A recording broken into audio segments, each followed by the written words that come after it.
जय हिंद फ्रेंड्स, आप सभी का स्वागत है आपके अपने YouTube channel Pramod sir Varanasi में। फ्रेंड्स, आज की इस वीडियो में हम कवर करने वाले हिंदी का बहुत ही महत्वपूर्ण टॉपिक है पर्यायवाची। पर्यायवाची एक ऐसा टॉपिक है जहां से हर बार क्वेश्चन बनता है और इसको आप इग्नोर नहीं कर सकते हैं। तो यूपी ट्रिपल एससी का चाहे स्टेनोग्राफर का एग्जाम हो, चाहे जूनियर असिस्टेंट का हो, यूपी पुलिस का हो, किसी का भी पेपर हो, पर्यायवाची एक ऐसा टॉपिक है जो कि आप यहाँ से प्रश्न आपको देखने को मिलेगा। तो चलिए स्टार्ट करते हैं वीडियो को। फ्रेंड्स, आपको हिंदी में 30/30 यानी जूनियर असिस्टेंट की आप तैयारी कर रहे हैं तो आपको 30 में 30 स्कोर करना पड़ेगा। जो अन्य स्टूडेंट्स हैं जो जीके जीएस में लगे हैं, history, polity, geography, economic, science, current affair पर, आपको उन सब चीज़ों पर पढ़ना है, लेकिन थोड़ा सा बहुत कम समय देना है। लेकिन आपको हिंदी को इतना मजबूत कर लेना है कि आप 30 में 30 स्कोर कर जाएं, क्योंकि हिंदी एक ऐसा सब्जेक्ट है जो आपको पूरा मार्क्स दिला के रहेगा। और साथ ही साथ जो कंप्यूटर की ई बुक हमने प्रोवाइड किया है, ई बुक आपने परचेज किया है, आप उसको अच्छे से पढ़ते रहिए। और जो लोग ई बुक नहीं परचेज किए हैं अभी भी परचेज कर लीजिए, ठीक है। तो चलिए स्टार्ट करते हैं वीडियो को। चलिए, यहाँ पर सबसे पहला पर्यायवाची है वृक्ष। वृक्ष को भैया क्या क्या कहा जाता है, ये मेरा पर्सनल नोट है, इसको आप पेन डाउन कर सकते हैं। वृक्ष का पर्यायवाची क्या है? वृक्ष को तरु कहते हैं, वृक्ष को पादप कहा जाता है, वृक्ष को पेड़ कहा जाता है, अगम कहा जाता है, विटप कहा जाता है और द्रुम कहा जाता है। दे देगा कि विटप किसका पर्यायवाची है, तो विटप वृक्ष का पर्यायवाची है। याद कैसे आपको करना है, एक क्रम बनाकर याद करिए। क्रम कैसे याद रखना है आपको?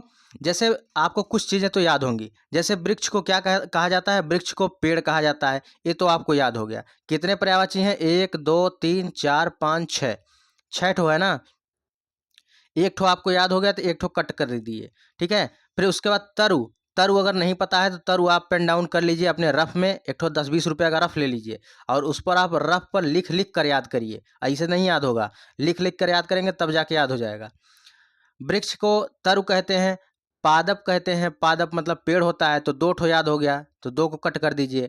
विटप, विटप बहुत ज़्यादा पूछा जाता है इसलिए इसको मैंने हाईलाइट किया है। और द्रुम भी बहुत पूछा जाता है, तो इसको अच्छे से इसको पेन डाउन करके 2-4 बार लिख लीजिए अपने रफ पर, 10-20 रुपये वाले रफ पर, और बार बार इसको लिखिए, याद हो जाएगा।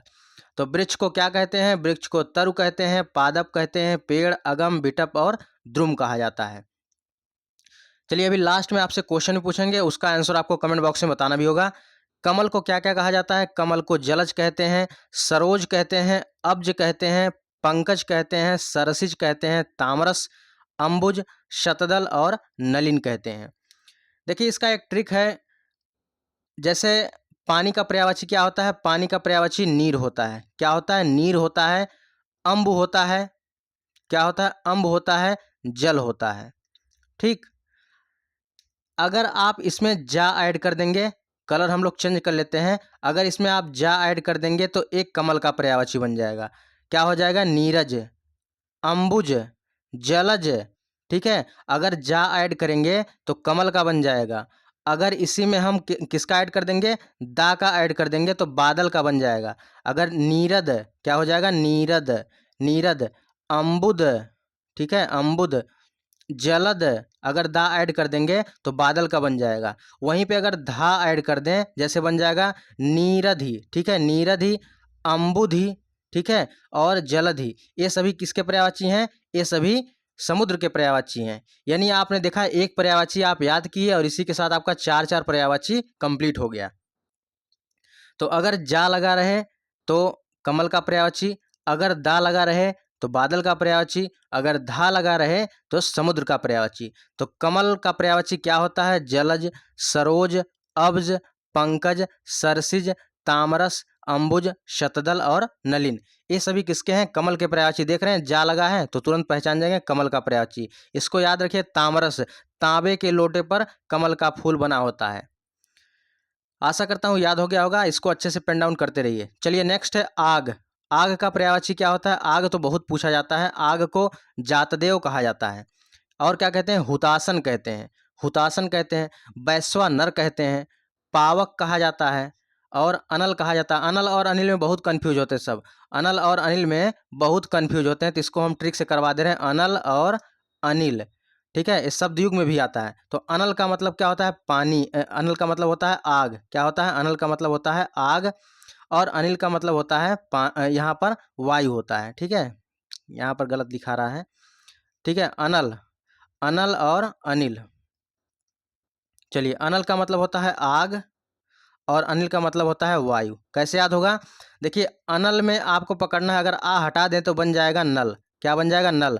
अब भैया कहीं अगर आग लग जाती है तो हम लोग किससे बुझाते हैं आग को? नल से बुझाते हैं। नल से बुझाते हैं तो बस तुरंत आपके दिमाग में आएगा नल से हम लोग क्या बुझाते हैं? आग बुझाते हैं। तो आग हमारा यहाँ पर कवर हो जाएगा। अनल और अनिल में अब कोई कन्फ्यूजन नहीं हो जाएगा, नहीं होगा। तो एक ठो कन्फर्म हो गया, तो एक ठो आपको पता हो जाएगा कि अनिल किसका है? वायु का है। तो अनल, अनल में अगर आ हटा देंगे बन जाएगा नल। तो भैया जब आग लगती है तो हम लोग नल से आग को बुझाते हैं। तो अनल आग का पर्यायवाची है, अनिल वायु का पर्यायवाची है। तो आग को जातदेव कहते हैं, हुतासन कहते हैं, वैश्वानर कहते हैं, पावक कहते हैं, अनल, दहन, वायु शखा और कृषाणु कहा जाता है। अनल किसका है?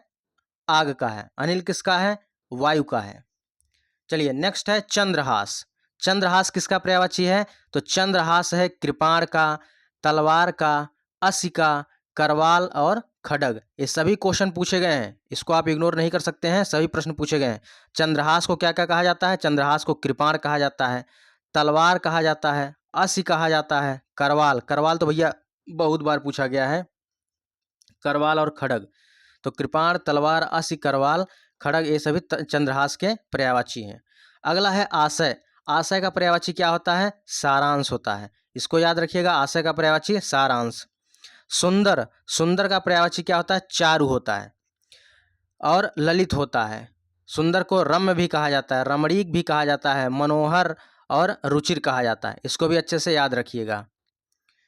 शशांक किसका पर्यायवाची? शशांक का पर्यायवाची क्या है? शशांक को चांद कहते हैं, शशि कहते हैं, निशाकर, कलानाथ, सोम, विधु और द्विराज, राकापति, तारकेश्वर, छपाकर, ये सभी शशांक के पर्यायवाची हैं, चांद के पर्यायवाची हैं। चांद को शशि भी कहा जाता है, निशाकर भी कहा जाता है, कलानाथ, सोम कहा जाता है, विधु कहा जाता है, द्विराज कहा जाता है और राकापति तो भैया बहुत ज़्यादा पूछा जाता है। तो राकापति याद रखिएगा, राकापति, तारकेश्वर, छपाकर, इन सबको याद रखिएगा, बहुत पूछा जाता है।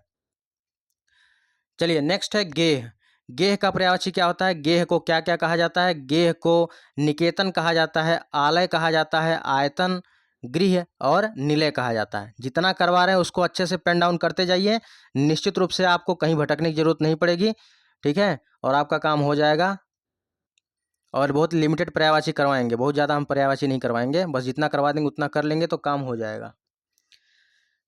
चलिए आज का पहला पार्ट था ये, ठीक है। चलिए अगला है गेह। गेह को क्या कहते हैं? निकेतन, आलय, आयतन, गृह और निलय कहते हैं। यमुना का पर्यायवाची, यमुना को क्या कहा जाता है? यमुना को कृष्णा कहा जाता है, अर्कजा कहा जाता है, कालिंदी कहा जाता है, सूर्यसुता, सूर्यतनया और रविसुता कहा जाता है। याद रखिएगा, इंपॉर्टेंट है कि यमुना को कृष्णा, अर्कजा, कालिंदी, सूर्यसुता और सूर्यतनया, रविसुता ये सभी यमुना के पर्यायवाची हैं। अभी लास्ट में हम आपको 2 क्वेश्चन देंगे, दोनों क्वेश्चन बताना होगा। चलिए नेक्स्ट है किरण। किरण को भैया क्या क्या कहा जाता है? किरण को मरीच कहा जाता है, दीप्ति कहा जाता है, मयूख, रश्मि, कर और अंशु कहा जाता है। सरिता का पर्यायवाची क्या होता है? सरिता का निम्ना होता है, तटनी होता है, तरंगड़ी और नदी होता है।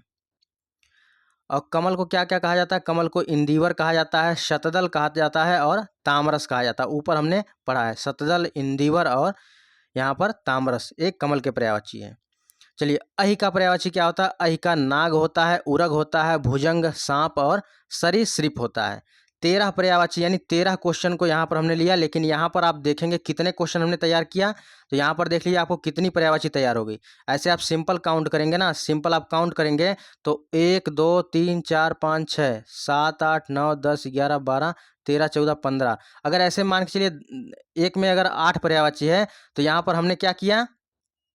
13 सेगमेंट को पढ़ा है, ठीक है।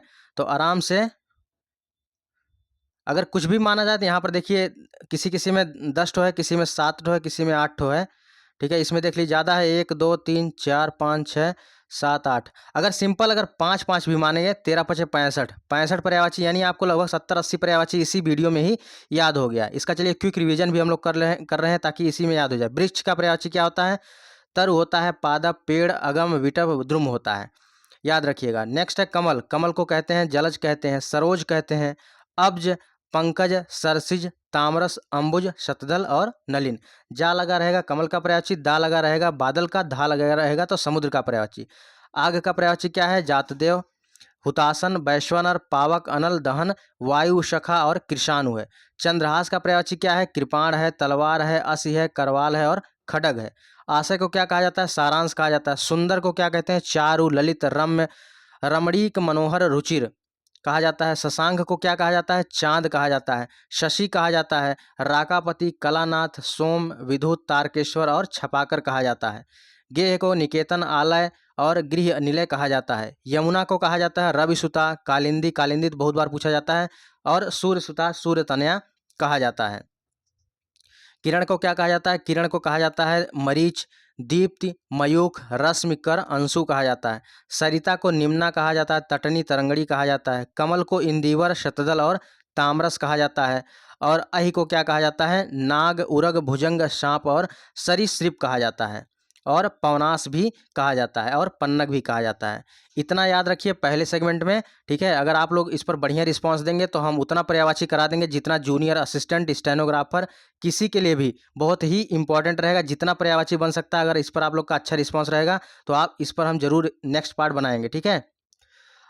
और नेक्स्ट वीडियो यहाँ पर बात करते हैं नेक्स्ट सेगमेंट के बारे में, कंप्यूटर की ई बुक के लिए। तो अगर आप लोग UP SSC की तैयारी कर रहे हैं, चाहे जूनियर असिस्टेंट हो, stenographer, VPO, forest guard, computer operator, किसी चीज़ की तैयारी कर रहे हैं, तो यहाँ पर UP SSC के लिए एकदम न्यू पैटर्न पर आधारित एक कंप्यूटर की ई बुक प्रिपेयर की गई है। तो आपके लिए यह बुक निश्चित रूप से वरदान साबित होगी और बिल्कुल ओरिएंटेड कंटेंट इसमें रखा गया है। काफ़ी लोगों ने परचेज किया है, लगभग 250 से प्लस लोगों ने परचेज कर लिया अभी तक, ठीक है।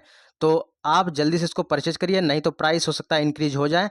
तो अगर आपने परचेज नहीं किया है तो इसको आप परचेज कर सकते हैं, ठीक है। बिल्कुल नए सिलेबस पर आधारित है और यह आपको सेगमेंट कहीं भी जल्दी देखने को नहीं मिलने वाला है। तो फ्रेंड्स, ये रही आज की वीडियो। यहाँ पर देखिए जो नंबर दिया गया है 9793661506, इसी पर आपको फ़ोन पे कर 100 रुपये फ़ोन करके और स्क्रीनशॉट लेकर आपको इसी नंबर पर शेयर कर देना है। उसके बाद आपको PDF मिल जाएगी। तो फ्रेंड्स, ये रही आज की वीडियो। मिलते हैं नेक्स्ट वीडियो में, तब तक के लिए जय हिंद, वंदे मातरम। खुश रहिए, मस्त रहिए।